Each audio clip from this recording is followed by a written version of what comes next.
changing. I'm Clarissa. I'm from Kickstarter.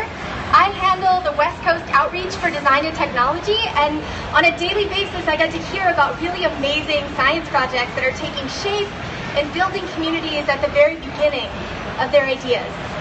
And today I wanted to share with you how I see this world of community and building community around science projects has evolved. So science projects look like this for our parents. This is Jane Goodall walking barefoot through the jungle to learn about chimps. And the story for her, the National Geographic built around her journey, was that she didn't have the training, she didn't go to school for this, she just had persistence and passion.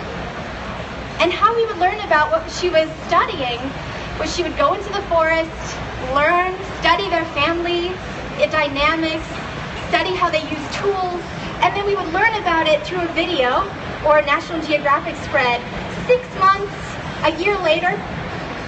Similarly, Jacques Cousteau, we used to watch him climb into a mini submarine and explore the depths of the ocean.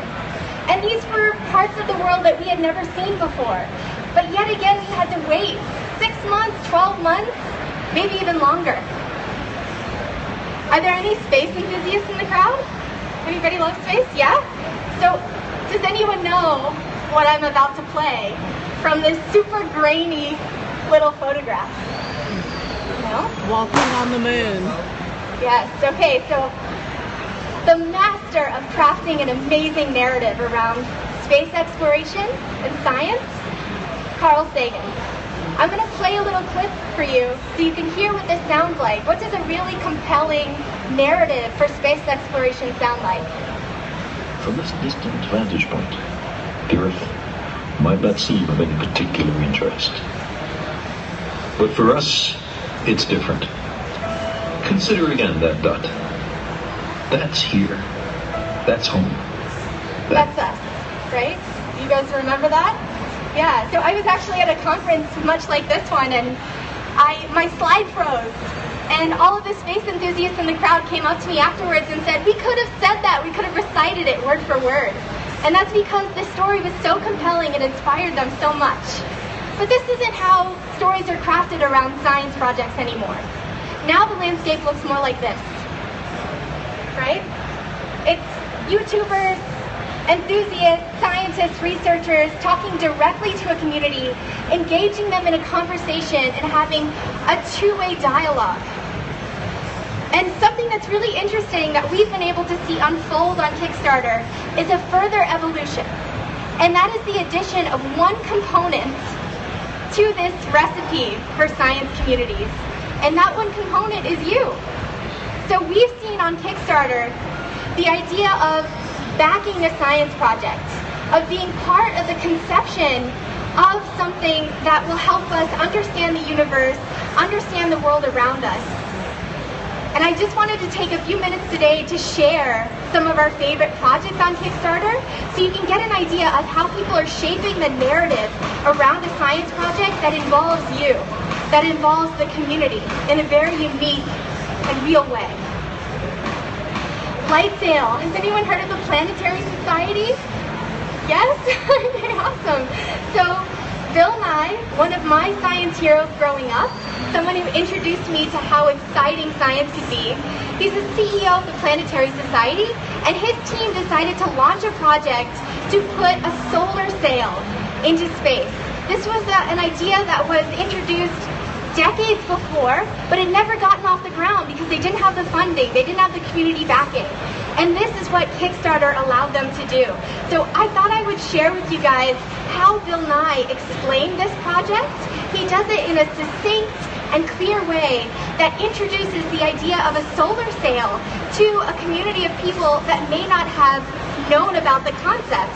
And that is rule number one. If you want people to participate, then you need to allow them to understand the technology that you're developing. So let's listen to how Bill explains the solar sail.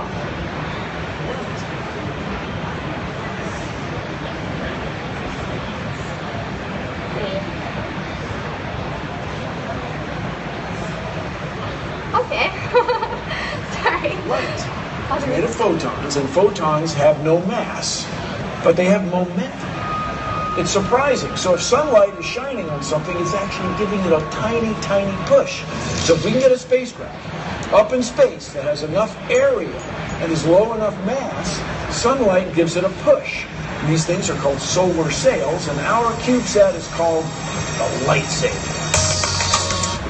Awesome, perfect. So it was succinct, it was clear, and it allowed people to understand the mission that they were being a part of. Another really amazing project was from a group of students down at UC San Diego. They were building one of the world's first 3D printed rocket engines, and they needed a little extra funding to help them test out their rocket, secure supplies and materials. And what they did very, very well is they brought you into the design process behind this 3D printed rocket engine. So they took backers through their workshop, showed them what materials they were working with. They also shared some of their tests, and of course, the rocket launching into space. So very exciting. And one of the best things that I love about how they crafted their story is they brought people into the celebration. They made you feel like you were part of this amazing accomplishment. All right, fold scope. So another aspect of this evolution of building a story around a science project is we've seen tools on Kickstarter, tools for science that allow people to be citizen scientists themselves and not only contribute with funding, but contribute with data, with perspective and insights. So Foldscope was an amazing project. It was a $1 origami microscope. The idea behind this project was to make a microscope that was so cheap that it could be as ubiquitous as a pencil in your back pocket. So this Stanford professor made a $1 microscope. It's waterproof. You can use it in all different environments. And what I love is he brought backers into his backyard and showed them specimens from this $1 origami microscope and showed them what they can actually find in their own backyard, really engaging the community. OpenROV, a staple at Maker Faire. They're here today showcasing their products. So OpenROV was creating a remotely operated vehicle that would allow you to explore underwater environments. And what they did really, really well is they had 2 projects on Kickstarter, and they showed the iteration and design evolution for those robots, and allowing scientists, enthusiasts, researchers to use OpenROV. So here's what OpenROV looks like, exploring an underwater environment. And here is their community. They celebrate the community at every step of the way, showing what people are discovering around the world. And I think if you walk away from today's talk, you should really understand the value that you bring to the table in these large-scale science initiatives, or even in your own backyard. So that's pretty much all my talk. And if you want to talk to me later, I'll be at the Kickstarter booth. I would love to hear about the science projects you're working on, or even who inspired you as a kid, or even today. So thank you so much.